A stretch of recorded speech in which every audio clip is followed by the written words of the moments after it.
Hello, Jason Virtue here from Land Life Education. Thanks for tuning in.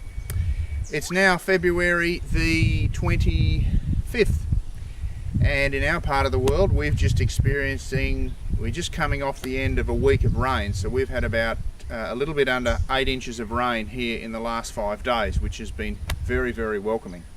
And as you can see from the vista behind me, the countryside around here has greened up quite considerably thanks to the rain, because we'd had a pretty ordinary January and a pretty ordinary first half of February, and things were indeed quite warm, quite dry, and I wasn't too excited about what the seasonal outlook was for pasture growth.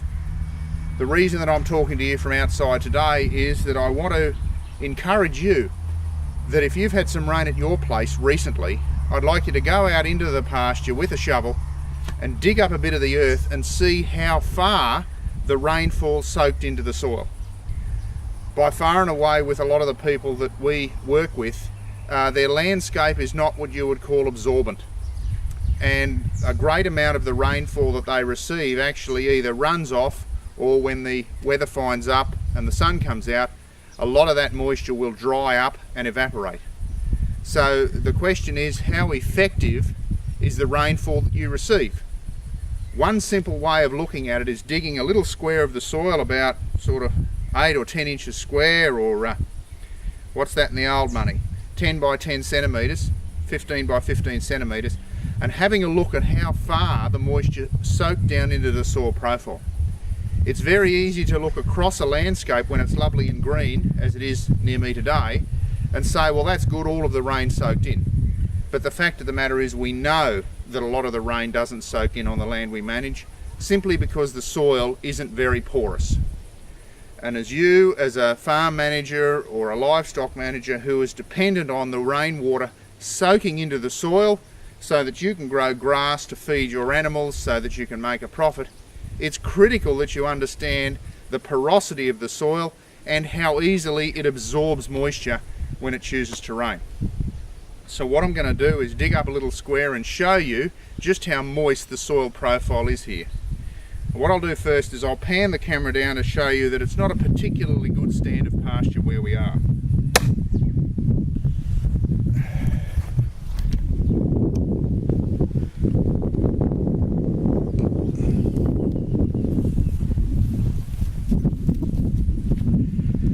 Now you can see in my pasture here, much to my distress, there is a few patches of bare soil, okay, and it is quite shaly here.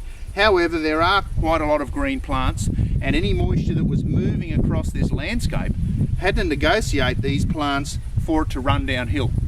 So simply by allowing the pasture to bulk up, I'm creating resistance, so the water spends more time on my land and not running away. That's something to consider. So I'll dig up the pasture and we'll have a look at how moist it is.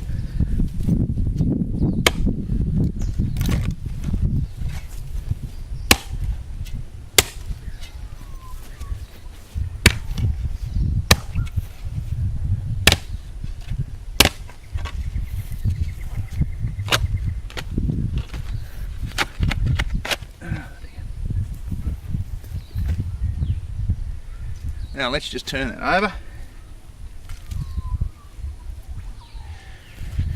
Now, pound for pound, you know, there's quite a bit of moisture there in that soil. Now, and you saw it is very hard to dig up. I know it is quite shaly here, and certainly when we get down and we look at the shale is rather dry, but you'd expect that because water has a hard time soaking through rock.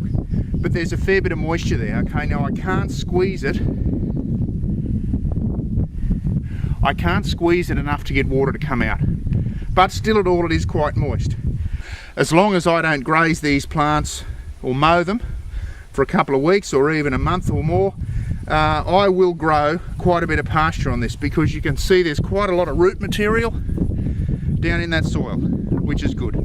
There's a fair bit of fungi in different places, so even though it's a pretty shallow soil and it's hard to dig, there's a fair bit of life here. So that's good. I'm happy with how moist that soil is, considering how much rain we've had. I could have taken you to another part of the farm where the soil is much better, and we could have dug up a deeper profile so you could see what was happening. So my reason for doing this is encouraging you that when you get a rainfall event, if it's 10 mil, if it's 100 mil, whatever, go out into your pasture with a shovel, dig up the soil and have a look at what's going on. It's critical that you understand how porous your soil is so that you can develop an awareness of how much grass you can grow on every millimetre of rain that you receive. Now, as always, I'm very, very happy to talk to my fellow land managers and small business people about what's going on in their business and how some of the stuff I can talk about can help you make your business better. As always, my contact details are at the end of the blog, and I'd be very happy to have a chat with you either via the phone or email so that I can make some suggestions on how you can make your business better. And please remember that at Land Life Education, I offer everybody a positive choice for change. Thanks for tuning in, and have a wonderful day.